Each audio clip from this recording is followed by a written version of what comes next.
आपका ध्यान आकर्षित कराना चाहती हूं ईडब्ल्यूएस के उन लोगों का जिनको दिल्ली में कोर्ट के ऑर्डर के बाद भी दिल्ली हाई कोर्ट का एक ऑर्डर था जिसके तहत प्राइवेट हॉस्पिटल्स में जिन्होंने रियायती जमीन ली थी दिल्ली सरकार के माध्यम से, उन प्राइवेट हॉस्पिटल्स में ईडब्ल्यूएस के कोटे के तहत 25% ओपीडी में और आईपीडी इंटरनल जो रहती है डिपार्टमेंट जिसमें एडमिशन्स होती हैं उसके लिए 10% रखना था, जिसमें फ्री दवाइयाँ, डायग्नोस्टिक सर्विसेज, सर्जरी फ्री, ये सब कुछ उनके लिए था जो ईडब्ल्यूएस के कोटे में आते थे।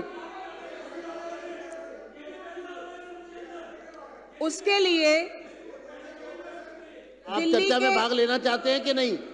तो फिर आप ऐसा काम मत करिए कि मुझे कोई सख्त कदम उठाना पड़े। आप जारी रखिए।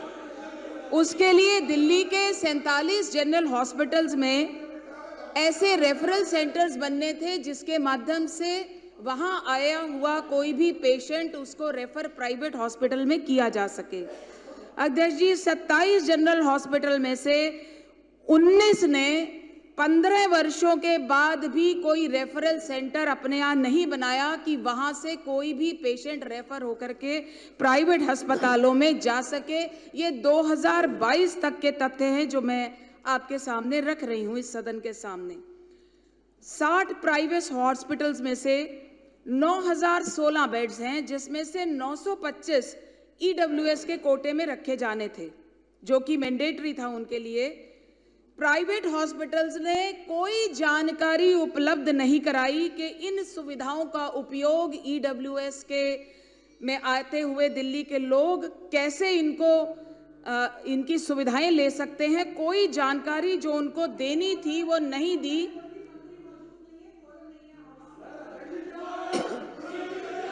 कोरम नहीं है, कोरम जो है कोरम विधायकों से बनता है, कोरम विधायकों से होता है। जारी रखिए, जारी रखिए।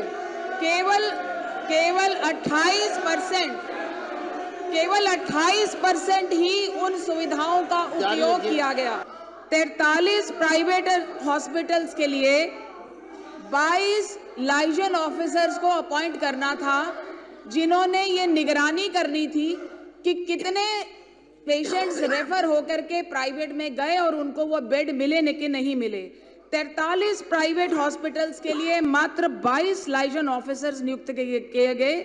12 को एक से अधिक की देखरेख करने के लिए दे दिया गया और 14 में कोई लाइजन ऑफिसर ही अपॉइंट नहीं किया गया। यानी जो बेसिक उसका एक पहला नियम था कि लाइजन ऑफिसर अपॉइंट हुए और वो रिपोर्ट दे मंथली और 3 मंथली, उसको टोटल नजरअंदाज किया गया। डीजीएचएस की एक आरटीआई के माध्यम से एक आंसर डीजीएचएस ने दिया जिसमें कहा गया कि 10 लाख से ज्यादा शिकायतें मिली। वो शिकायतें क्या कहती थी कि फ्री इलाज उनको इनकार होता था प्राइवेट हॉस्पिटल्स में, उनको मेडिसिन नहीं मिलती थी, बेड नहीं मिलते थे और बेड और कंसल्टेशन के लिए उनसे शुल्क मांगा जाता था। ऐसी शिकायतें जो प्राइवेट हॉस्पिटल्स के बॉक्सेस में मिलती थी उनका कोई निवारण कहीं पर नहीं किया गया।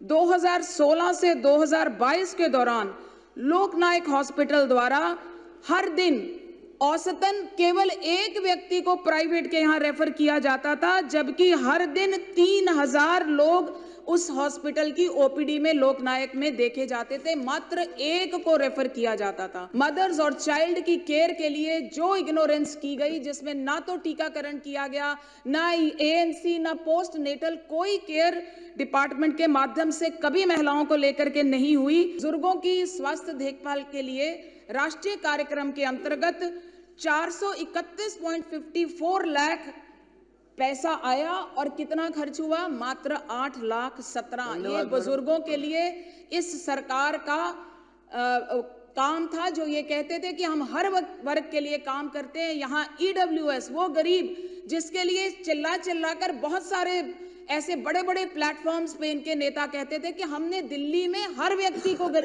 फ्री दे दिया, यहाँ गरीब को भी फ्री सुविधा नहीं थी। अध्यक्ष जी, इसलिए मेरा निवेदन है कि ये जो झूठे वादों की इनकी बुनियाद हिली है, इस सीएजी की रिपोर्ट के माध्यम से जो भी इसमें इन्वेस्टिगेशन हो करके इसको आगे बढ़ते हुए इसमें लीगल कार्रवाई पूरी होनी चाहिए और दोषियों को सजा मिलनी चाहिए।